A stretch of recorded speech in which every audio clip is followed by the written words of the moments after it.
समन्ता चक्रवालेषु अत्रा गच्छन्तु देवता सद्धम्मं मुनिराजस्स सुनन्तु सग्गमुखदं धम्मसवන කාලෝ අයං බදන්තා ධම්මසවන කාලෝ අයං බදන්තා ධම්මසවන කාලෝ අයං බදන්තා නමෝ තස්ස භගවතු අරහතු සම්මා සම්බුද්දස්ස නමෝ තස්ස භගවතු අරහතු සම්මා සම්බුද්දස්ස නමෝ තස්ස භගවතු අරහතු සම්මා සම්බුද්දස්ස.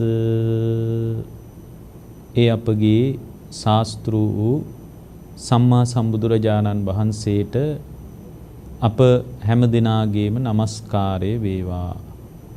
සුපින්වත්නි, ඔබ සියලු දෙනාම මේ මොහොතේ ඊ타ම ශ්‍රද්ධාවෙන් බලාපොරොත්තු වන්නේ ධර්ම ශ්‍රවණය කරන්නටයි බණ අහන්නටයි.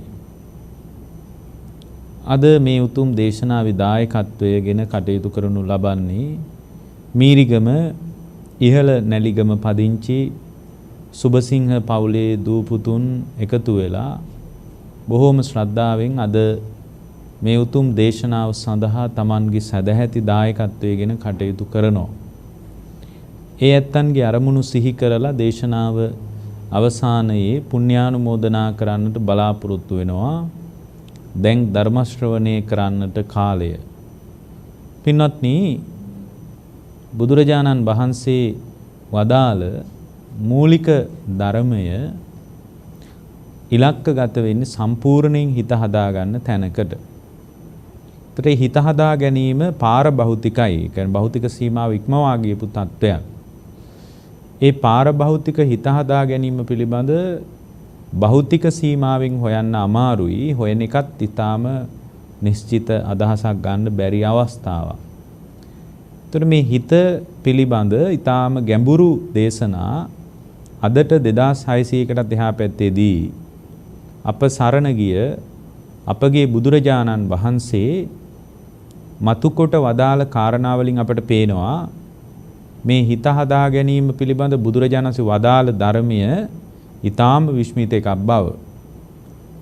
ඒ විස්මිත ධර්මය බුදුරජාණන් වහන්සේ වදාළ ඒ විස්මිත පණිවිඩය පිළිබඳ අපේ අවධානය යොමු කර ගන්නා විට අපිට ඊටාම් මනාව කැපිලා පේන දෙයක් තමයි හිත හදාගන්න කැමති ශ්‍රාවකෙක් ඒකට අදාළ විවිධාකාර උපක්‍රම පාවිච්චි කරන්න ඕන කියන එක.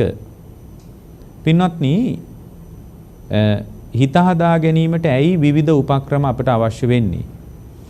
විවිධ උපක්‍රම අපට අවශ්‍ය වෙන්නේ මේ හිතට ගලන කෙලෙස් විවිධාකාර නිසා. ඒ නිසා මේ හිතට ගලන ආශ්‍රවවල නිශ්චිත හැඩයක් නැති නිසා බුදුරජාණන් වහන්සේ මහණෙනි මම සියලුම ආශ්‍රව ගැන දේශනා කරන්නම් කියලා බුදුරජාණන් වහන්සේ සබ්බාසව සූත්‍රයේ මතක් කරනවා. මහණෙනි, සමහර ආශ්‍රව තියෙනවා දස්සනා පහතබ්බං. ඒවත් දර්ශනයෙන් ප්‍රහාණය කරන්න ඕන. ඒතර දස්සනා පහතබ්බං කියන්නේ Tamanගේ දර්ශනයෙන් ප්‍රහාණය කරන ආශ්‍රව තියෙනවා. ඒවා දැකලා ඒ මොහොතේ සිහිය උපදවාගෙන දුරු කරන්න ඕන. හැබැයි ඔක්කොම දර්ශනයෙන් පහ කරන ආශ්‍රව නෙමෙයි. තව කොටසක් තියෙනවා සංවරා පහතබ්බං. ඉන්ද්‍රිය සංවරයෙන් ප්‍රහාණය කරන්න ඕන ආශ්‍රවත් වෙනම කොටසක් තියෙනවා. ඔය අතර ඉන්ද්‍රිය සංවරයයි දර්ශනයයි තිබ්බත් තවත් ආශ්‍රව වෙන්න පුළුවන්. ඒතර බුදුරජාණන් වහන්සේ වදාලා පටිසේවනා පහතබ්බං. ඉවසීමෙන් ප්‍රහාණය කරන්න ඕන ආශ්‍රව වෙනම කොටසක් තියෙනවා. ඒවා දර්ශනයෙන් ප්‍රහාණය වෙන්නේ නැහැ. ඊළඟට බුදුරජාණන් වහන්සේ වතක් කළා පටිසේවනා පහතබ්බං. පරිහරණය කරන දේ නිසා ආශ්‍රව වලින් ගන්න පුළුවන්. ඊළඟට භාග්‍යතුන් වහන්සේ මතක් කළා එතනින් එහාට ගිහින් දස්සනා සංවරා පටිසේවනා අදිවාසනා පරිවර්ජනා පහතබ්බං. පරිවර්ජණය කරන්න ඕන සමහර තැන්. විනෝදනා පහතබ්බ සමහර අවස්ථා මගහරින්න ඕන. ඒ මගහැරීමෙන් තමයි සමහර ආශ්‍රව දුරු වෙන්නේ. ඔය ඔක්කොම කරත් වැඩක් නැහැ. එක ආශ්‍රව කොටාසයක් හිතේ ඉතුරු වෙනවා. ඒකට මොකද කරන්නේ? භාවනා පහතබ්බං. හිත වඩන්න ඕන. හිත වැඩිම මතත් ආශ්‍රව කොටාසයක් දුර වෙනවා. දැන් සමහර අය කියනවා අපි නම් භාවනාව විතරයි කරන්නේ. අපිට ඔය සූත්‍ර වලින් වැඩකුත් නැහැ. ධර්මයෙන් වැඩකුත් නැහැ. අපි ඉතින් ඔච්චර කාල බණත් ඇහුවා. ඒ නිසා අපි භාවනා කරනවා කියලා සමහර අය විවිධ ආධ්‍යාත්මික ප්‍රවේශ වලට යොමු වෙනවා. ඒක ඊටාම හොඳ ආධ්‍යාත්මික සැලැස්මක්. හැබැයි භාවනාවෙන් ප්‍රහාණය කරන්න උන ආශ්‍රව එක් කොටසක් තියෙනවා. එතකොට දර්ශනීය සංවරයෙන් පටිසේවණින් අදිවාසණින් පරිවර්ජණයෙන් විනෝදණයෙන් දුරු කරන්න ඕන තවත් පැති ගානකින් ආශ්‍රව වැඩෙනවා. එතකොට එහෙමනම් අපි පුරුදු වෙන්න ඕන පින්වත්නි තම තමන්ගේ හිතවල ආශ්‍රව තම තමන්ටමයි කියව ගන්න වෙන්නේ. ඒකට විකල්ප ක්‍රම යොදන්න වෙන්නේ තමන්ටමයි. ඒ නිසා කුසල් සිතක පිහිටුවා ගැනීමේ අයිතිය තියෙන්නේ වගකීම තියෙන්නේ ඒ වගකීම පැවරෙන්නේ තමන්ටමයි. ඊට පස්සේ කාටවත් කියලා අපිට පැත්තකට වෙන්න පුළුවන් කමක් නැහැ. බුදුරජාණන් වහන්සේ මතක් කරනවා මේ කුසල් සිතුවිලි පිහිටුවා ගැනීම පිණිස විකල්ප ක්‍රම කීපයක්. මේක ඊටාම වැදගත් විකල්ප ක්‍රම. දැන් බුදුරජාණන් වහන්සේ මතක් කරනවා එක තැනකදී අදිචිත්ත මනු යුත්තේන භික්කවේ භික්ඛුනා පංච නිමිත්තානි කිලේ කාලේන කාලං මනසිකා තබ්බං. උන්වහන්සේ මතක් කරනවා මහණෙනි විදර්ශනාවට පාදක වූ සමාධියක් වඩන පුද්ගලයා. මෙතන කියනවා අදිචිත්ත මනු යුත්තේන. මේ වචන ගොඩාක් දෙනෙකුට අහලා පුරුදු නැති වෙන්නත් පුළුවන්. අදිචිත්ත මනු යුත්තේන. ඒ කියන්නේ අදිචිත්තය කියලා කියන්නේ විදර්ශනාවට පාදක විදියට හිත වඩනවා. දැන් බුදුරජාණන් වහන්සේ මතක් කළ ධර්මයේ තියෙනවා අදි සීල, අදි චිත්ත, අදි පඤ්ඤා කියලා. අදි සීල කියන්නේ සීලේ අභිභවාගිය ඉහළ සීලයක් ප්‍රතිපදා සහිතව දියුණු කරනවා. අදි චිත්ත කියලා කියන්නේ විදර්ශනාවට පාදක වන විදියට හිත හදාගෙන තියෙනවා. දැන් සමහර කෙනෙක් කියන්න පුළුවන් කතා බහේදී අනේ මම නම් දැන් හිත හදාගෙන ඉන්නේ කියලා. මම නම් දැන් ඕවා ගැන එච්චර හිතන්නේ නැහැ මං හිත හදාගෙන ඉන්නේ කියලා. ඒක නෙමෙයි මෙතන කියන්නේ. අදිචිත්ත කියලා කියන්නේ විදර්ශනාවට පාදක වූ හිතක්. අදිචිත්තය කියලා කියන්නේ අර අනිත්‍ය දුක්ඛ අනාත්ම දකින්න පුළුවන් විදියට Tamanගේ හිත හදාගෙන ඉන්නවා. එතකොට දැන් අදිචිත්ත මනු යුත්තේන කියලා කියන්නේ විදර්ශනාවට පාදක වෙච්ච විදියට සමාහිත භාවයේ දියුණු කරන කෙනෙක්. භික්කවේ භික්ඛුනා පංච නිමිත්තානි කාලේන කාලං මනසිකා තබ්බං. කාලෙන් කාලෙට පින්වත් මහණෙනි එයා මානසිකාරය කරන්න ඕන දේවල් ටිකක් තියෙනවා කියනවා. දැන් හිත දියුණු කර ගන්නවා නම් අපිට එක්තරා විකල්ප ක්‍රමයකට යන්න වෙනවා. හිත කෙලෙසුන්ගෙන් බැට කනවා. උපක්ලේශයන්ගෙන් හිත ගොඩාක් බැට කනවා.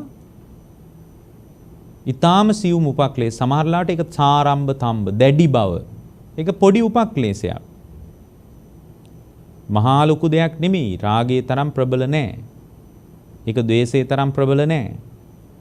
සමහර වෙලට තියෙන්න පුළුවන් ඒක පුංචි දෙයක් මහා ලොකු දෙයක් නෙමෙයි ඒක. හැබැයි මේ උපක්ලේශයේ මෝරගෙන ආවොත් විශාල හානියක් කරන්නත් පුළුවන්. ඒතකොට දැන් උපක්ලේශ බුදුරජාණන් වහන්සේ මතක් කළා. දැන් අපි සමහර තැන්වල හිතන්නේ නැහැ ඒවා ඉච්චර. එකට එක කරනවා. සාරම්භ තම්බ කියලා එකයි කියන්නේ. ඒතකොට එකට එක කරනවා. අපි හිතන්නේ එකට එක කරන එක මේ උපක්ලේශයක් කියලා අපි කවදාවත් හිතන්නේ නැහැ. ඒතකොට අදිමානී කියලා එකක් තියෙනවා. මානී කියලා තව එකක් තියෙනවා. ඒතකොට මේක දෙකක් උපක්ලේශ කියලා අපි කවදාවත් හිතන්නේ නැහැ. මේ විදියට උපක්ලේශ වලින් බැටකන හිතක් තියෙනකොට බුදුරජාණන් වහන්සේ වදාලා කාලෙන් කාලෙට යා Tamanගේ හිත විමසා බලන්න ඕන කියලා. කොහොමද කාලෙන් කාලෙට Tamanගේ හිත විමසා බලන්නේ? කාලෙන් කාලෙට යා Tamanගේ හිත විමසා බලන්නේ. කාලෙන් කාලෙට Tamanගේ හිත විමසා බලන්නේ කොහොමද? ඉද භික්කවේ භික්ඛුනෝ යං නිමිත්තං ආගම්ම යං නිමිත්තං මනසිකරෝතෝ uppajjanti පාපකා අකුසලා විතක්කා චන්දූප සංහිතාපි දෝසූප සංහිතාපි මෝහූප සංහිතාපි තේන භික්කවේ භික්ඛුනා තම්හා නිමිත්තං අඤ්ඤා නිමිත්තං මනසිකා තබ්බං. බුදුරජාණන් වහන්සේ මතක් කරනවා යම් අරමුණක් මුල් කරගෙන යම් කාරණයක් මුල් කරගෙන අපි අපි තුල චන්දූප සංහිතාපි කියන්නේ රාග සහිත වූත්, දෝසූප සංහිතාපි ද්වේෂ සහිත වූත්, මෝහූප සංහිතාපි මෝහ සහිත වූත්, රාග සහිත වූත්, ද්වේෂ සහිත වූත්, මෝහ සහිත වූත් පාපී අකුසල් සිතුවිලි උපදිනව නම්, රාග දේශ මෝහ සහිත පාපී අකුසල් ධර්මයන් උපදිනව නම්, ඒ උපදින පුද්ගලයා විසින් කුමක්ද කළ යුත්තේ? මොනවද එයා කරන්න ඕන?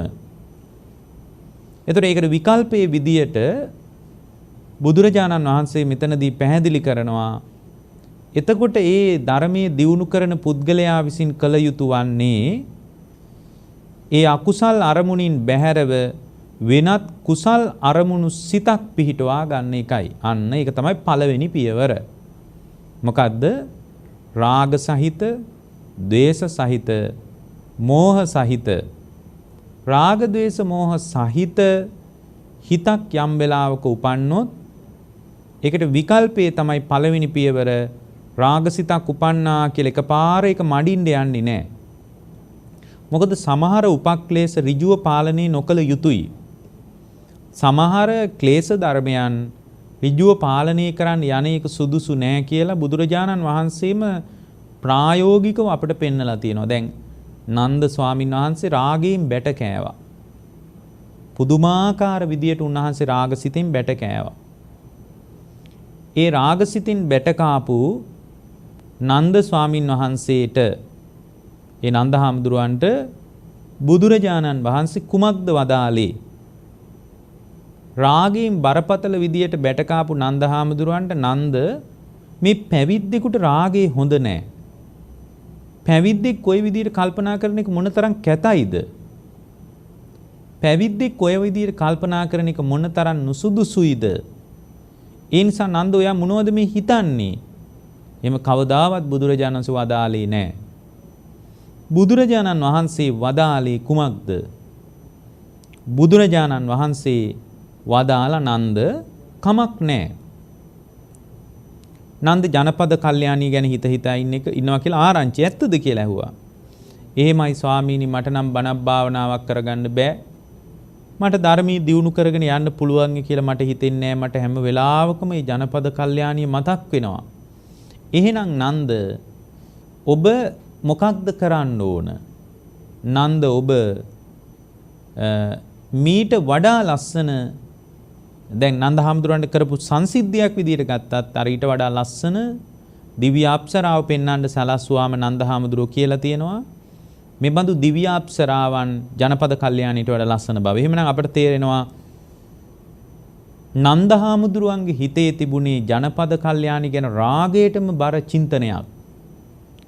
ඒක ආදරය කියලා කතා කළත් ආදරයස්සෙත් රාගය තමයි තියෙන්නේ. නමුත් මෙතන සංසිද්ධිය ඊටත් වඩා වෙනස් හේතුව තමයි රාගයක්ම, ඇයගේ පහස බලාපොරොත්තුවෙන්ම හිටි බවක් තමයි මෙතන තියෙන්නේ. මොකද ඊට වඩා ලස්සන කෙනෙක් පෙන්වුවාම එයා හොඳයි ඊට පෙර කාම වස්තුවට වඩා කියලා නන්ද හාමුදුරුවෝ විකල්පයකට එනවා.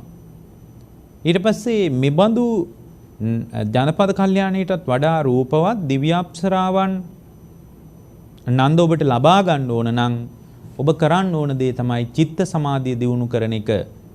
අධිචිත්ත මනුයුත්තේන කියන ස්වභාවයට හිතපත් කරගන්න එක කිව්වම නන්ද හාමුදුරුවෝ දිව්‍ය අප්සරාව ලබන අදහසින් තමයි හිත වඩන්නේ. දැන් මේකේ අපිට එකක් පේනවා ඊටාම වැදගත් දෙයක්. ඒ තමයි ඊට වඩා කාම වස්තුවක්, ඊට වඩා හොඳ කාම වස්තුවකට නන්ද හාමුදුරුවෝ හිත අල්වාගෙන තමයි පැරණි කාම වස්තුව අයින් කරන්නේ. දැන් එතකොට අපිට තේරෙනවා රාගය වගේ මනෝභාවයක් ඍජුව පාලනය කරන්න භාග්‍යතුන් වහන්සේවත් උත්සාහ කළේ නැහැ. මොකද උන්වහන්සේ දන්නවා සමහර අකුසල් සිත් හරිම ප්‍රබලයි. ඒවා එකපාරම පාලනය කරන්න බෑ. ඒවා එකපාරම අයින් කරලා දානවා, යට කරනවා කිව්වට ඒක කවදාවත් කරන්න පුළුවන් තත්ත්වයක් නෙමෙයි. ඒවා ක්‍රමානුකූලව කරන්න ඕන තත්ත්වයන්. ඒවා ක්‍රමානුකූලව දියුණු කරගන්න ඕන ආධ්‍යාත්මික තත්ත්වයන්. ඒ නිසා බුදුරජාන් වහන්සේ මතක් කළා චන්දූප සංහිතාපි, දෝසූප සංහිතාපි මෝහූප සංහිතාපි. පින්වත්නි යම් වෙලාවක රාගයෙන් බැට කෑවොත්, ද්වේෂයෙන් බැට කෑවොත්, මෝහයෙන් බැට කෑවොත් එතන බුදුරජාණන් වහන්සේ මතක් කරනවා තේන භික්කවේ භික්ඛුනා තම්හා නිමිත්තා අඤ්ඤං නිමිත්තං මනසිකා තබ්බං කුසලූප සංහිතං. රාගසිතක්, ද්වේෂසිතක්, මෝහසිතක්, පාපී අකුසල් සිතක් උපදිනකොට ඒ ධර්මයේ දියුණු කරපු කෙනා, දියුණු කරමින් ඉන්න කෙනා කරන්න ඕන අකුසල් අරමුණෙන් බැහැර වෙලා වෙනත් කුසල් අරමුණක් මත, කුසල් සිතුවිල්ලක් මත හිත පිහිටවාගෙන අර පෙර රාගෝප සංහිත, දෝසූප සංහිත, මෝහූප සංහිත වෙච්ච අකුසල් සිත යටපත් කිරීමයි, අභාවයට පැමිණවීමයි. ඒ පාපී සිතුවිලි නැතිවීමත් සමගම Tamanගේ හිත නැවත කුසලයේ තුල පිහිටවාගෙන එකඟ වෙච්ච සිතකින් සමාධිය උපදවා ගන්න පුළුවන්. අද අදිචිත්ත මනු යුක්තේන කියන ස්වභාවයේ පිහිටවා ගන්න පුළුවන්. එහෙමනම් දැන් ඔන්න ඕක තමයි පළවෙනි පියවර විදිහට අපි කරන්න ඕන. ඒක අපිට නිතර නිතර භාවිතා කරන්න ඕන තරම් අවස්ථා එනවා. මොකද අපේ හිත රාග, ද්වේෂ, මෝහයන්ගෙන් නිරන්තරයෙන්ම බැටකනවා. හැම වෙලාවකම රාග, ද්වේෂ, මෝහයන්ගෙන් අපේ හිත යට කරනවා. ඒ නිසා මේ රාග, ද්වේෂ, මෝහයන්ගේ අපේ හිත යට වෙනකොට අපිට තියෙන ඊටාම ලස්සන විකල්පයක් තමයි බුදුරජාණන් වහන්සේ වදාලා චන්දූප සංහිත වෙච්ච, දෝසූප සංහිත වෙච්ච, මෝහූප සංහිත වෙච්ච හිතක් ඇති වුණාට පස්සේ අඤ්ඤා නිමිත්තං, අන්‍ය වූ කුසල් නිමිත්තක් එතනම සිහි කරන්න කිව්වා. කරපු පින්කමක් හරි සිහි කරන්න පුළුවන්. දැන් අපි පුරුදු වෙලා ඉන්නේ අකුසල් සිතක් ආවට පස්සේ අකුසල් සිතම ඉදිරියට පවත්වගෙන යනවා. ඒ පවත්වගෙන යෑම පදනම් කරගෙන අපි සිතින්, කයින්, වචනින් නොයේකුත් කර්ම කරගන්න ගතියක්, කර්ම කරන ස්වභාවයක් අපි තුල පිහිටලා තියෙනවා. ඔක තමයි පළවෙනි පියවර පින්වත්නි. ඒක ඊටාම හොඳ පියවරක්. අකුසල් සිතක් ආවම ඒ අකුසල් සිතම හිතාගෙන යන්නේ නැහැ. ඒක කුසල් සිතකින් තමයි අපි මැඩ පවත්වන්නේ. දැන් බලන්න බුදුරජාණන් වහන්සේගේ කාලේ බුදුරජාණන් වහන්සේ ඉදිරියේ පවා සමහර ස්වාමින් වහන්සේලා ඒ කාමයන්ගෙන් යට වෙනකොට එතන බුදුරජාණන් වහන්සේ කුසල් සිතක් මතු කරගන්න විදි ගැන හරියට ධර්මයේ සඳහන් වෙනවා. එතකොට දැන් අර එක තැනක තියෙනවා වංගීස ස්වාමීන් වහන්සේ එතකොට රහත් වෙලා නැහැ. උන්වහන්සේ එක්තරා කාන්තාවක් දැකලා රාග සිතක් ඇති කරගත්තා. එතකොට ඒ උන්වහන්සේට බලන්න ඒ රාග සිතක් ඇති වෙනවා කියන එක සාමාන්‍ය තත්ත්වයක් නෙමෙයි. උන්වහන්සේ දක්ෂයි, ඇති වූ බව දැනගත්තා. දැන් ගොඩාක් දෙනෙක් Tamanගේ හිතේ කෙලෙස් ඇති වෙනකොට ඒ කෙලෙස් ඇති වූ බව දන්නේ නැහැ. ඒක දැනගැනීමේ කුසලතාවය නැහැ. දැන් බලන්න උන්වහන්සේ තුල සිහිය තිබුණා Tamanගේ හිත තුල රාගී සිතක් ඇති වූ බවට දැනගන්න. ඒ සිහිය ඊටාම වැදගත් දෙයක්. රාග සිතක් ඇති වෙනකොට රාග සිතක් ඇති වූ බව දැනගන්න එක ප්‍රබල කුසල් සිතක්. අනිබඳු කුසල් සිතක් මේ ස්වාමීන් වහන්සේ හදාගත්තා. ඒබඳු කුසල් සිතක් මේ ස්වාමීන් වහන්සේ උපදව ගත්තා. ඒ කියන්නේ රාගයේ තවමත් Tamanගේ හිත තුල තියෙනවා. ඊට පස්සේ ආනන්ද හාමුදුරන් කියනවා, ආනන්දයන් වහන්සේ මගේ හිත රාගයෙන් පෙළෙනවා. එතකොට ආනන්ද හාමුදුරුවෝ මොකක් නිසාද? අන්න අර සංඥාව නිසා. ඒ වෙලාවේ ආනන්ද හාමුදුරුවෝ කියනවා, ප්‍රිය ආයුෂ්මතුනි, ඔබ වහන්සේ තුල රාගසිත පවතින්නේ ඒ සංඥාව සුභ වශයෙන් ඔබ වහන්සේ පිළිගත්ත නිසායි. අසුභාය චිත්තං භාවෙන්ති. දැන් ඔබ වහන්සේ ඔතනම අසුභසිත වඩන්ඩ. ඒ අසුභසිත කියලා කියන්නේ, අසුභය කියන්නේ මහා ප්‍රබල කුසල් සිතක්, භාවනාමය ප්‍රබල කුසල් සිතක්. එහෙමනම් සමහර තැන්වලදී අපේ හිත රාගයෙන්, ද්වේෂයෙන්, මෝහයෙන් යට කරනවා නම් එතන පින්වත්නි අපිට කරන්න තියෙන්නේ කුසල් සිතක් එතනම උපදවා ගන්න එකයි. එතකොට මේ කුසල් සිතක් එතන උපදවා ගන්නකොට බුදුරජාණන් වහන්සේ අපට අනුදැනව දාලා ඒ රාග, ද්වේෂ, මෝහයන් සහිත වූ පාපී අකුසල් සිතුවිලි නැති වෙලා ගිහින් අභාවයටපත් වෙලා පාපී සිතුවිලි නැතිවීමෙන් Tamanගේ හිත තු පිහිටවා ගැනීමෙන් Tamanගේ හිත තැම්පත් වෙලා එකඟ වෙලා නැවතත් අර අදිචිත්ත මනුයුක්තේන කියන ස්වභාවයට හිතපත් කරගන්න අවකාශය ලැබෙනවා.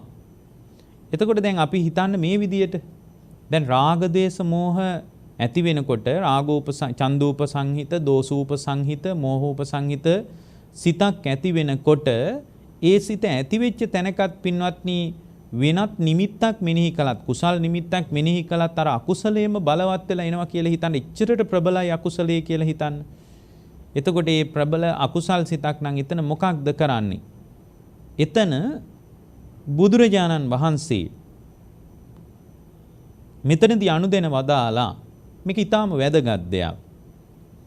ඒ තමයි පින්වත්නි ඒක හරියට අර විතක්කසන්තාන සූත්‍රයෙන් පැහැදිලි කළා කොහොමද මුල් ස්වභාවය අර කුසල් නිමිත්ත අකුසල් නිමිත්ත යට කරගෙන මතු කරනවා. ඒකට තමන් තුළ දක්ෂතාවය තියෙන එක හරියට පොඩි ඇණයක් අයින් කරන් ලොකු ඇණයකින් පහර දෙනවා වගේ. දැන් පුංචි ලී ඇණයක් තියෙනකොට ඒක අයින් කරන්න ඕන නම් ඊට වඩා ලොකු ඇණයකින් පහර දෙන්න ඕන. නැත්තම් ඊට වඩා පොඩි ඇණයකින් පහර දුන්නොත් එහෙම සමහර විට අර ලී ඇණයේ තියෙන කොටස් කෑලි තවදුරටත් ඒ සිදුර මත ඉතුරු වෙන්න පුළුවන්ද බැරිද? ඉතුරු වෙන්න පුළුවන්. ඒතර දෙවෙනි විකල්පයේ විදිහට උන්වහන්සේ මතක් කරනවා ඒ විදියට තස්සබෝ භික්කවේ භික්ඛුනා තම්හා නිමිත්තං අඤ්ඤා නිමිත්තං මනසිකරෝතෝ. පින්වත් මහණෙනි එහෙම අන්‍ය නිමිත්තක් මනසිකාරය කරනකොටත් අන්‍ය වූ කුසල් නිමිත්තක් ඒ පුද්ගලයාගේ තුල පුද්ගල චිත්තසංතානයේ තුල මානසිකාරයේ කරද්දිත් රාගෝප සංහිත බවම දෝසූප සංහිත බවම මෝහූප සංහිත බවම මතු වෙනවා නම් පාපී අකුසල් විතර්කම මතු වෙනවා නම් ඒ අකුසල් විතර්ක නම් හොඳ දේවල් නෙමෙයි අකුසල් වලින් අත්මිදීමෙන් ලැබෙන දුක් විපාක කල්පනා කරන්න කියනවා. දැන් අර චන්දූප සංහිත භාවයට බැඳුනොත් මට හම්බ වෙන්න පුළුවන් දුක මොකද්ද? දෝසූප සංහිත භාවයේ තුල හිටියොත් මට හම්බෙන්න පුළුවන් දුක මොකක්ද? දැන් ද්වේෂයෙන් හින්නකේ උපරිම අවස්ථාව විදියට යා නිරේට වැටෙන්න පුළුවන්. ඒතර මේ ජීවිතය තුලත් එයාට විශාල හානියක් වෙන්න පුළුවන්. දැන් අපිට පේන්නේ යම් හැඟීමක් නිසා මෙහිදී වෙන්න පුළුවන් හානිය විතරයිනේ. දැන් සමහරට දෝසූප සංහිත භාවයේ නිසා පුංචි අත්වැරදීමකින් සිරගත වෙලා අදත් මේ බණ ඇහෙන වෙලාවෙත් සිර මැදිරි වල අප්‍රමාණව චිත්ත පීඩාවෙන් දුක් විඳින අය ඉන්නවා. විඩාවටපත් වෙච්ච අය ඉන්නවා. වෙහෙසටපත් වෙච්ච අය ඉන්නවා. විඩාබර පුද්ගලයෝ ඉන්නවා. එහෙමනම් අපිට එක දෙයක් පිටාම මනවින් පැහැදිලි. මොකක්ද ඊටාම මනවින් පැහැදිලි වෙච්ච කාරණය? ඒ තමයි පින්වත්නි ඒ පුද්ගලයා තුල අන්‍ය කුසල් නිමිත්තක් මානසිකාරයේ කළත් ඒ කුසල් නිමිත්තත් යට කරගෙන ප්‍රබල අකුසල් සිත් මතු වෙනවා. මොකද අපි රාගයට, දේශයට, මෝහයට බරව තමයි සංසාරේ අපි ගනුදෙනු කරලා තියෙන්නේ. එතකොට බුදුරජාණන් වහන්සේ විකල්පයක් විදිහට මතක් කළා එහෙමනම් ඒ අකුසල් විපාකවල චන්දෝප සංහිතාපි, දෝසූප සංහිතාපි, මෝහෝප සංහිතාපි අඤ්ඤා නිමිත්තං මනසිකරෝතෝ කුසලූප සංහිතාපි ඒ කුසල් අන්‍ය නිමිත්තක් මෙනෙහි කරද්දිත් එයාගේ හිත අකුසලයෙන්ම යට වෙනවා නම් තේසං විතක්කානං ආදීනවෝ උපපරික්ඛීතබ්බෝ. එතනදී බුදුරජාණන් වහන්සේ අපට අනුදැන වදාලා පින්වත් මහණෙනි ඒ රාගසිතේ ආදීනව කල්පනා කරන්න, ද්වේෂසිතේ ආදීනව කල්පනා කරන්න. අනේ මං වගේ කෙනෙක් මේ විදියට හිතන එක හොඳ නෑ නේද? මං වගේ කෙනෙක් මේ විදියට හිතුවොත් මට මොනව වෙයිද? ඒකට අර බුදුදහම පාවිච්චි කරන ලස්සන න්‍යායක් තියෙනවා. මොකක්ද? අත්තූපනායක ධර්මපරියාය. තමන්ම උපමාවට අරගෙන ඒ අකුසල් සිතක් ඇති කරගෙන ඒවායේ විපාකයේ විඳින විපාකයේ පදනම් කරගෙන ඇති වෙන්න පුළුවන් හානිය පිළිබඳ කල්පනා කරන්න පුළුවන්. ඒ වගේම තමයි අත්තානුවාද ධර්මපරියායෙන් බලන්න පුළුවන්. මේකෙන් මට කොයිතරම් හානියක් වෙයිද? මම මේ විදියට හිතුවොත් බාහිර සමාජයට කොයිතරම් හානියක් වෙයිද? ඒ වගේම තමයි මේ දෙපැත්තටම කොයිතරම් හානියක් වෙයිද කියලා අපිට ඒ හානිය සලකලා බලන්න පුළුවන්. අනිත් එක තමයි බුදුරජාණන් වහන්සේ මතක් කළා රාගයේ බලවත් වෙච්ච තැනක එයාට සතර අපායේ තමයි දොර ඇරින්නේ කියලා. ද්වේෂයේ බලවත් වෙච්ච තැනක එයාගේ ජීවිතේ විවෘත වෙන්නේ සතර අපායේ කියලා බුදුරජාණන් වහන්සේ වදාලා. මෝහයේ බලවත් වුණොත් ඒ මෝහයේ බලවත් ඒ කියන්නේ මෝහයේම එක පැත්තක් තමයි පින්වත්නි නියත මිත්‍යා දෘෂ්ටිය කියලා කියන්නේ. එතකොට දැන් ඔය අපි කතා කරන ප්‍රධාන අකුසල් ටික තමයි ආනන්තරීය පාප කර්ම. පින්වත්නි ඔය ආනන්තරීය පාප කර්ම වලටත් වඩා බලවත් දෙයක් තියෙනවා. ආනන්තරීය පාප කර්ම තමයි බලවත්ම අකුසල් කියලා අපි හිතාගෙන ඉන්නේ. ඒක එහෙමම තමයි. හැබැයි ආනන්තරීය පාප කර්ම වලටත් වඩා බලවත් දෙයක් තමයි පින්වත්නි නියත මිත්‍යා දෘෂ්ටිය.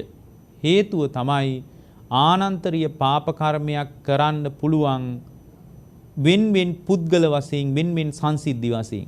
හැබැයි නියත මිත්‍යා දෘෂ්ටිය තිබ්බොත් පින්වත්නි ඔය පහම කරන්න පුළුවන්. එච්චරට බලවත් නියත මිත්‍යා දෘෂ්ටිය. එහෙමනම් අපි එකක් තේරුම් ගන්න ඕන. ඒ තේරුම් ගත යුතු දේ තමයි අපේ ජීවිතය තුළ පාපී අකුසල් ධර්මයන්ම ඡන්දූප සංහිතව, දෝසූප සංහිතව, මෝහූප සංහිතව මතුවෙනකොට ඒවා තුළ පවතින ආදීනව කල්පනා කරන්න පුළුවන් වුණොත් ඒවා ඇත්තටම ආදීනව සහිතයි. ඒවයි වෙන්න පුළුවන් උපරිම ආදීනවේ තමයි සතර අපායට වැටෙන එක.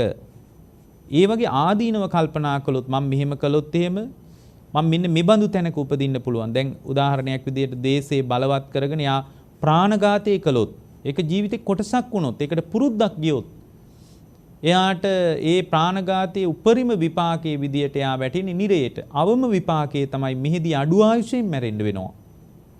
ඒ ප්‍රාණඝාතයේ අවම විපාකය, උපරිම විපාකයේ තමයි සතර අපායට. එතකොට මේ විපාක ආදීනව කල්පනා කරනකොට එයාට හිතෙනවා අනේ මට මෙන්න මෙහෙම අවදානමක් තියනවා නේද? මේ බඳු අවදානම් සහිත තැනක නේද අපි නැවතිලා ඉන්නේ. ඒ නිසා මං වගේ කෙනෙක් මේ විදියට හිතන එක නම් සුදුසු නෑමයි කියලා හිතලා එයාට පුළුවන් ඒ තත්වෙන් ආයින් වෙන්න. ඊළඟට බුදුරජාණන් වහන්සේ මෙතනදී මතු කරනවා තේන භික්කවේ භික්ඛුනා තේසං විතක්කානං අසති අමනසිකාරෝ ආපජ්ජි තබ්බෝ තස්ස තේසං විතක්කානං අසති අමනසිකාරෝ ආපජ්ජිතෝ යෝ පාපකා අකුසලා විතක්කා චන්දූප සංහිතා දෝසූප සංහිතා මෝහූප සංහිතා. ඒ විදියට කල්පනා කරනකොට ආදීනව කල්පනා කරනකොට එයාගේ හිත තුළ රාගයේ මැඩ පැවතිලා, ද්වේෂයේ මැඩ පැවතිලා, මෝහයේ මැඩ පැවතිලා, කුසල් සිත මත හිත පිහිටලා චිත්ත සමාධිය වැඩෙන්න පටන් ගන්නවා. චිත්ත සමාධිය වැඩෙන්න පටන් ගන්නවා. ඕන දැන් විකල්ප දෙකක් තියෙනවා. මොකක්ද? මුලින්ම අකුසලයේ බලවත් වෙලා එනකොට එයා මුලින්ම කළා අන්‍ය නිමිත්තක් කල්පනා කරලා කුසල් නිමිත්තක් කල්පනා කරලා අර අකුසලයේ යට කළා. නමුත් අකුසලයේ ඊට වඩා ප්‍රබලයි. ඒ අකුසලයේ ප්‍රබල නිසා ඒ අකුසලයේම මතුවෙලා එනකොට දෙවෙනි පියවර විදියට බුදුරජාණන් වහන්සේ වදාළේ මොකක්ද? ආදීනව කල්පනා කරන්න කිව්වා. දැන් ආදීනව කල්පනා කරනකොට ඒ ආදීනව කල්පනා කරන කෙනාගේ හිත තුලත් අකුසලයේම මතුවෙලා ඉන්න පුළුවන්. ආදීනව කල්පනා කරන කෙනාට. දැන් මොකද්ද කරන්නේ? දැන් පින්වත්නි කරන්න දෙයක් නැහැ වගේ හිතෙන්න පුළුවන්. බලන්න බුදුරජාණන් වහන්සේගේ කරුණාව. උන්වහන්සේ තුන්වෙනි වතාවේ කියනවා තේන භික්කවේ භික්ඛුනා තේසං විතක්කානං අසති අමනසිකාරා. පින්වත් මහණෙනි හිතන එක නතර කරන්න කියනවා. අසති අමනසිකාරා. දැන් අර චන්දූප සංහිතව, දෝසූප සංහිතව, මෝහූප සංහිතව හිතද්දී ආදීනවත් කල්පනා කරලා බැලුවා. අනේ මං වගේ කෙනෙක් මෙහෙම කරන එක හොඳ නෑ. මම මෙහෙම කළොත් මට මෙන්න මෙහෙම ආදීනව තියෙනවා. බුදුරජාණන් වහන්සේ වදාලා ආදීනව සහිත බව ලෝකේ. ඒතර මේ බඳු ආදීනවයක් මට තියෙන නිසා මට තියෙන අවදානමක්. ඒ නිසා මම නම් මේ විදිහේ චන්දූප සංහිත කල්පනාවකට එකතු වෙන්නේ නෑ. දෝසූප සංහිත කල්පනාවකට එකතු වෙන්නෙත් නෑ. මෝහූප සංහිත කල්පනාවකට එකතු වෙන්නෙත් නෑ. එතකොට එහෙම හිතද්දිත් පින්වත්නි අර ඡන්දය, ද්වේෂය ඒකම බලවත් වෙලා එනවා. අර උපක්ලේශයෙන්ම මතුවෙලා එනවා. එතකොට කෙනෙකුට හිතෙන්න පුළුවන් මම පස්වෙනි අපාය යන්නේ යන දිහාක යනවා මම හොඳ වැඩක් කරන්නම්. හොඳ පාඩමක් උගන්වන්නම්. යන අපායක මම පස්වෙනි යන්නේ වගේ අදහස් සාමාන්‍යයෙන් අන්ධබාල පෘථග්ජනයන්ගේ හිතේ ඇති වෙනවා. ඉතින් ධර්මයේ දියුණු කෙනෙක් ටිකක් යන්තම් ශ්‍රුතවත් ආර්ය ශ්‍රාවක භාවයේ තුලවත් ඉන්නවනම් යාට තේරෙනවා නෑ මෙතන මේ ආදීනව සහිත භාවයේ නිසාම මම මේක අතහැරලා දානවා වගේ චින්තනයකට එන්නත් පුළුවන්.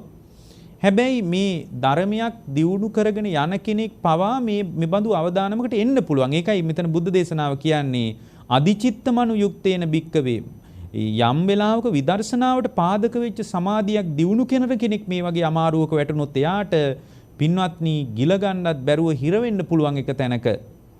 ඒ වගේ වෙලාවක ධර්ම මාර්ගයෙන් පවා බැහැර වෙන්න පුළුවන් නිසා තුන්වෙනි විකල්පයක් බුදුරජාණන් වහන්සේ යෝජනා කරන මොකක්ද? ඒ චන්දූප සංහිත චින්තනය අසති අමනසිකාරා කල්පනා කර කර යන්නේක නවත්තන්න කියනවා. මානසිකාරේ නවත්තන්න කියනවා. අසති අමනසිකාරා තේසං විතක්කානං අසති අමනසිකාරා ආපච්චි තබ්බෝ. එතන දිගට කල්පනා කරන යන්නේක විතර්කයේ මෙනෙහි නොකොට සිහි නොකොට ඉන්න කියනවා. දැන් බලන්න පින්වත්නි, ඔබ හොඳටම දන්නවා අපේ ධම්මානුපස්සනා දේශනා මාලාව අහලා තියෙනවා නම් හැම විතර්කයක්ම මෙනෙහි කිරීම මත විතරයි පවතින්නේ. මෙනෙහි කරන එක අතහැරලා දැම්මොත් ඒ හිතේ ඒකට අදාළ විතර්ක උපදින්නේ නැහැ. එහෙමනම් මේක හොඳ විකල්පයක්. මේකට බුද්ධ දේශනාව පැහැදිලි කරන උපමාවක් තියෙනවා. ඇස් අරගෙන ඉන්නකොට ලෝකේ පේනකොට ඒ මිනිස්සයා ඒ රූපේ දකින්න කැමති නැත්තම් ඇස් පියා ගන්නවා වගේ. අන්න ඒ වගේ එතනම අතහැරලා දාන්න කියනවා. එතනම මානසිකාරී නතර කරලා දාන්න කියනවා. එතකොට මොකද වෙන්නේ? බුදුරජාණන් වහන්සේ මතක් කරනවා අර රාග සහිත සිතත්, ද්වේෂ සහිත සිතත්, මෝහ සහිත සිතත්, පාපී අකුසල් සිතුවිලිත් නැති වෙලා ගිහින් අභාවයටපත් වෙලා ඒ පාපී සිතුවිලි නැති වෙලා සිත පිහිටුවාගෙන තැම්පත් වෙලා අධිචිත්ත මනුයුක්තේන විදර්ශනාවට පාදක වෙච්ච සමාධියට හිත හැදෙනවා කියනවා. පින්වත්නි හිතන්න එතනත් අසාර්ථකයි කියලා. දැන් ඔන්න විකල්ප ක්‍රම කීපයකට ගියා, කීපේම අසාර්ථකයි. බලන්න ඒත් බුදුරජාණන් වහන්සේ අප කෙරේ අනුකම්පාවෙන් තවත් විකල්පයක් යෝජනා කළා. මොකක්ද? තේන භික්කවේ භික්ඛුණ අන්න එහෙම කල්පනා කරන භික්ෂුවටත් තේසං විතක්කානං විතක්ක සංකාර සන්ටානං මනසිකාතබ්බම්. පින්වත් මහණෙනි, අර පාපී අකුසල් විතර්ක සකස් වෙවි හිත පිහිටනකොට එහෙම සකස්ුනේ ඇයි කියලා මුල හොයන්න කිව්වා. මේක ඊටා හොඳ දෙයක්. මුල හොයාගෙන යන්න කිව්වා. චන්දූප සංහිතව, ඒ කියන්නේ රාගයට බරව සිතුවිලි හිතට ගලනවා නම් ඇයි මෙහෙම ගලන්නේ? ද්වේෂයට අදාළව සිතුවිලි ගලනවා නම් ඇයි මට මෙහෙම වුනේ? අන්න ඒ විදියට හේතුඵල සහිතව මුලට හොයන්න කිව්වා. ඒකයි මෙතන කියන්නේ තේසම් භික්කවේ භික්ඛුනා තේසං විතක්කානං විතක්ක සංකාර සන්ටානං මනසිකාතබ්බං. මුලට හොයන්න කිව්වා. පාපී අකුසල් විතර්ක සකස් වෙච්ච තැන අල්ල ගන්න කිව්වා. මගේ හිතේ මෙබඳු තත්වයක් ඇතුනේ ඇයි? කොහොමද මේක ඇති වුනේ කියලා මුලට හොයන්න පුළුවන්. එතකොට සමහර තැන්වල අපට තේරෙනවා මුලට හොයද්දී ලොකු සංසිද්ධියක් නෙමෙයි වෙලා තියෙන්නේ. සමහර විට කෙනෙක්ගෙන් අහගත්ත පොඩි හඬක්. ඒ කියන්නේ පොඩි ශබ්දයක් නිසා කැළඹිලා තියෙන්නේ. එක්ක දැකපු දෙයක්. ඒ දැකපු දේ එතනම අතහැර ගන්න බැරි වුණා. ඒ දැකපු දේ නිසා රාග දේශ මොහ හිතට ගලන්න පටන් ගත්තා. එක්ක අහගත්ත දෙයක්. එක්ක දැනුණු දෙයක්. එක්ක සමහරට හිතුණු දෙයක්. සත්‍ය වශයෙන් ලෝකේ සිද්ධ වෙන සංසිද්ධියකුත් නෙමෙයි. එයාම හිතින් හදාගත්ත දෙයක්. ඔන්න ඔහොම මුලට හොයාගෙන යනකොට එයාට තේරෙනවා මම මේ කැළඹුණේ අනවශ්‍ය විදියටයි. මෙච්චර කැළඹෙන්න දෙයක් නැහැ. මම මොකටද මෙච්චර කලබල වෙන්නේ? ඒ නිසා මේ කලබල වීම කිසිම තේරුමක් නැහැ කියලා හේතුඵල සහිතව බලනකොට විතර්ක මූලය හොයාගෙන යනකොට යා නිවෙන්න පටන් ගන්නවා කියනවා. අනේ මෙච්චර පුංචි දෙයකටද මම මේ ඇවිස්සුනේ? මේ බඳු පුංචි දෙයකටද මම කැළඹුණේ කියලා අදහසක් එන්න පුළුවන්. දැන් ඔය දේවදත්ත භික්ෂුව වගේ භික්ෂුවක් අන්තිමටම ආනන්තරීය පාප කර්මයකුත් කරගන්න තැනට වැටුනේ පුංචි දෙයක් නිසා ඇත්තටම. සාංශාරිකව වෙන ගනුදෙනුවක් තිබ්බා තමයි. නමුත් දේවදත්ත භික්ෂුවට මේ පස්සේ බුද්ධ ශාසනයට ඇවිල්ලා විශාල පිරිසක් ධර්මයේ දියුණු කරගෙන යනකොට මොකද මේ ස්වාමීන් වහන්සේ ඇත්තටම අවංකවත් භාවනා කරලා තියෙනවා. දැන් සමහර අය කතා කරනවා නිකන් කතා කරද්දි කියනවා දේවදත්තයා. එහෙම කියනවා. එහෙම කියන්නේ අපි කවුද? ඇත්තටම බුදුරජාණන් වහන්සේ පවා මතක් කළා මේ දේවදත්ත අනාගතේ පසේ බුද්ධත්වයෙන් පිරිනිවන් පාන්නේ කියලා. ඒතකොට එහෙම පසේ බුද්ධත්වයෙන් පිරිනිවන් පාන්න කුසලතාවයක් තිබුණ කෙනෙකුට අපි පාවිච්චි කරන වචන සාධාරණද? ජීවිතේ වරද්දගත්ත තමයි. හැබැයි බුදුරජාණන් වහන්සේම වදාලා අනාගතේ පසේ බුද්ධත්වයෙන් පිරිනිවන් පානවා කියලා. මම දැක්ක එක දහම් පාසල් ගුරුවරයෙක් එක්තරා විග්‍රහයක් පැහැදිලි කරද්දී ඒ දරුවන්ට කියලා දෙනවා දේවදත්තයා කියලා. දේවදත්තයා කියන්නේ මේ චිත්ත සමාධි මාත්‍රයක්වත් නැති මිනිහෙක්. දේවදත්ත ස්වාමීන් වහන්සේ 4 වෙනි ධ්‍යානයත් උපදවගෙන හිටයි කෙනෙක්. ඒ ධ්‍යානයත් පාවිච්චි කරලා තමයි පින්වත්නි සමහර විට අජාසත් රජු වගේ කෙනෙක් රවට්ට ගන්න. ධ්‍යානෙ පාවිච්චි කරේ වැරදි දෙයකට තමයි. නමුත් ධ්‍යානෙ දියුණු කරගෙන යනකොට ඒ කියන්නේ ධ්‍යානෙ දියුණු කරා කියන්නේ හිත වඩලානේ හාමුදුරුවෝ. එතකොට හිත වඩාගෙන යනකොට ඇත්තටම ওই දේවදත්ත ස්වාමීන් වහන්සේ එක තැනකදී අවුල ගැටලුව බරපතල විදියට උත්සන්න කරගත්තේ. මොකද දේවදත්ත භික්ෂුව බුදුරජාණන් වහන්සේගේ ගිහි කාලේ ඥාතිකමකුත් තිබ්බ නිසා බුදුරජාණන් වහන්සේගෙන් ඉල්ලා හිටියා ස්වාමීනි මම භික්ෂු සංඝයා පරිහරණය කරන්න. ඔබ වහන්සේට වෙහෙසයි. ඔබ වහන්සේට අමාරුයි ඒක. ඒ නිසා ඔබ වහන්සේට පැත්තකට වෙලා ඉන්න මම භික්ෂු සංඝයා පරිහරණය කරන්න ඔබ වහන්සේ දේශනා කරන්න ඕන ප්‍රමාණය දැන් දේශනා කරලානේ තියෙන්නේ. ඒතර බුදුරජාණන් වහන්සේ වදාලා දේවදත්ත මම භික්ෂු සංඝයා පරිහරණය කරන්න සාරිපුත්තටවත් බාර දෙන්නේ නැහැ. ඒ නිසා ඔයාගේ වැඩක් බලාගෙන පැත්තකටලා ඉන්න. නෑ ස්වාමීනි මම ඔබ වහන්සේට උදව්වක් විදියට කරන්නම්. අන්න එහෙමයි කියන්නේ. දේවදත්ත මම සාරිපුත්තටවත් සංඝයා පරිහරණය කරන්න දෙන්නේ නැහැ. ඔන්න ඔය කතාවට තමයි මූලික වශයෙන් බරපතල අරුබුදයක් හදාගත්තේ. දැන් බලන්න දේවදත්ත භික්ෂුවට මුලට ගිහින් බලන්න පුළුවන් වුණා නම් දේවදත්ත භික්ෂුව අදත් නිරේ දුක් විඳින්නේ නැහැ. බලන්න ආදීනවේ හොයාගන්නත් බැරි වුණා. ඒත් එක්කම තමයි Tamanගේ හිතේ විතර්කයේ ඇති වෙනකොට විතර්ක මූලයේ හොයාගෙන ගිහින් ඒ ස්වාමීන් වහන්සේට බැරි වුණා Tamanගේ හිත සංසුන් කරගන්න.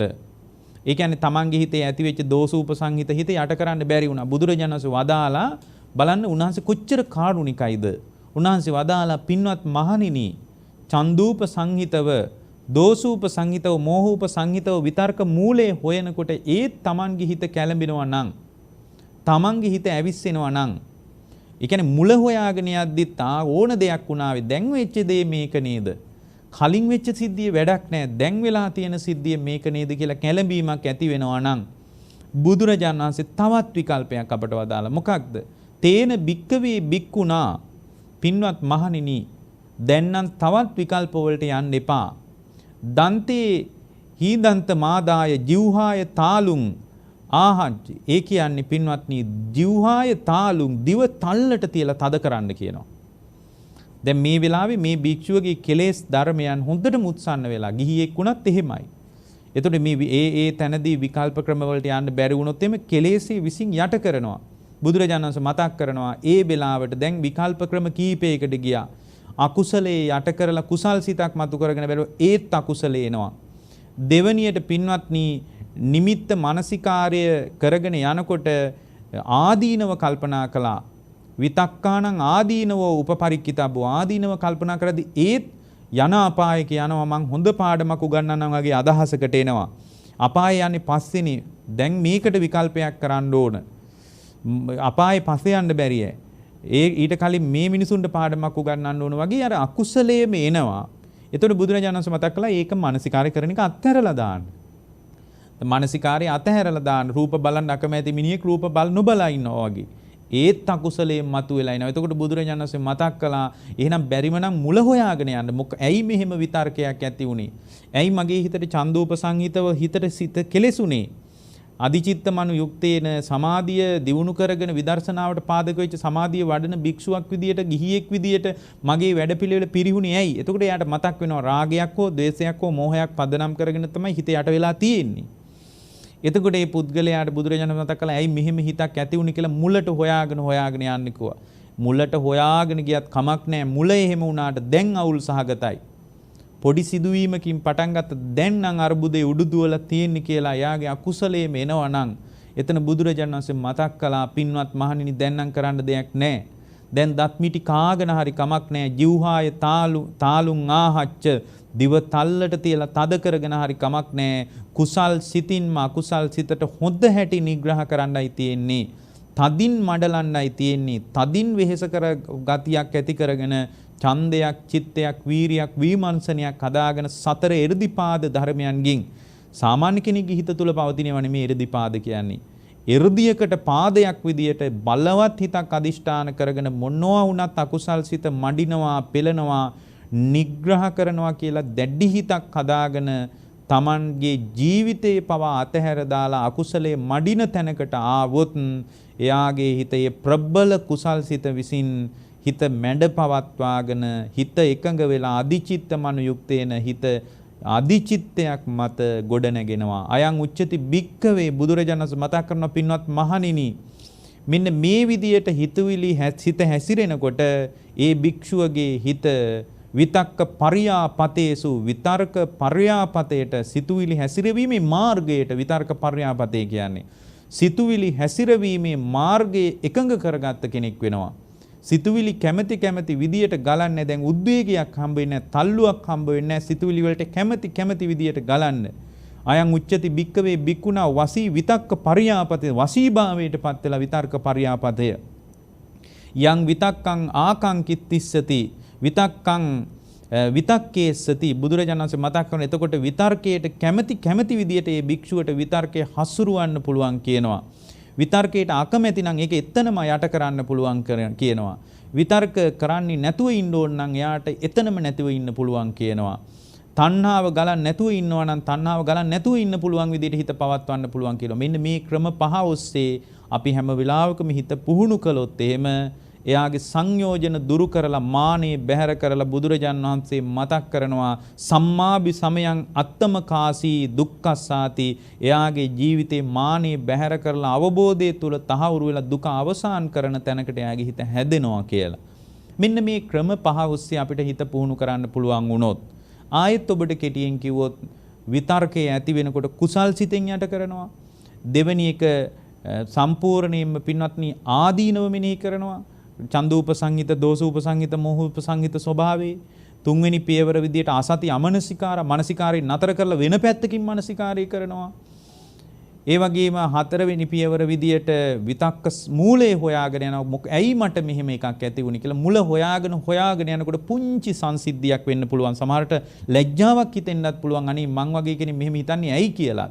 මේ වගේ පුංචි දෙයක් නිසා කියලා. අන්තිමටම පින්වත්නි බැරිම නම් කුසල් සිතෙන් අකුසලයේ මඩින්නයි තියෙන්නේ. ඒ බඳු සිතක් හදාගෙන කුසල් සිතෙන් අකුසලයේ මඩිනකොට දැන් අර පරණ විදියට විකල්ප ක්‍රම ඇතිය කියලා හිතාගෙන නෙමෙයි බුදුරජාණන් වහන්සේ මතක් කරේ දිව්හාය තාලුන් ආහජ්‍ය දිව තල්ලට තියලා තද කරගෙන හරි කමක් නැහැ.